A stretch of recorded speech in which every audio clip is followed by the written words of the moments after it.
Mr. Speaker.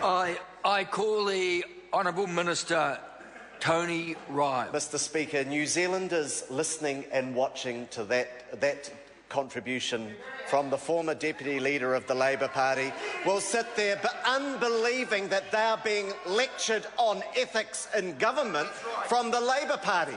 Unbelievable to be lectured in ethics by the Labour Party. Do the names Title Philip Field, David Benson Pope, Ruth Dyson, Leanne Dalziel mean anything to that party opposite?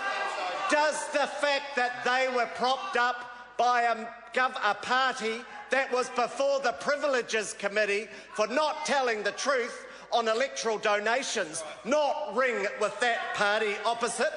That party should not be lecturing anybody in this country on ethics or on doing the right thing, because that is the party that took $850,000 of taxpayers' money illegally and spent it, and then wanted Parliament to retrospectively validate their taking of public money.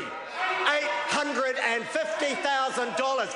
They stuck their hands in the taxpayer's pocket, pulled out secretly $850,000, and it was David Henry who exposed them. They did everything they could to hide it. I am not going to be lectured on ethics by those people opposite. And the fact is this, that Mr. Banks has done the right thing. Mr. Banks has done the right and proper thing. He indicated to the Prime Minister's office last week that if he was to go to trial, then he would resign his position as a minister. But as he is still there, his resignation makes no difference to the stability of the national government. And that's because this government still enjoys very broad public support after 5 years in office during very, very difficult economic times.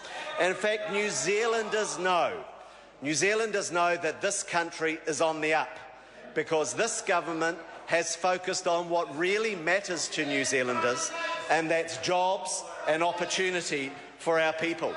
And the latest ANZ Consumer Confidence poll, which I've just read about in the last hour or so, shows that New Zealand consumer confidence is really picking up, and New Zealanders are feeling better off, at rates of feeling better off about the future since January 2008, which was before the global financial crisis. So the whole trend in this country is things are getting better. There's more opportunity, there's more jobs. Mrs. Bennett was talking about fewer people on benefits today.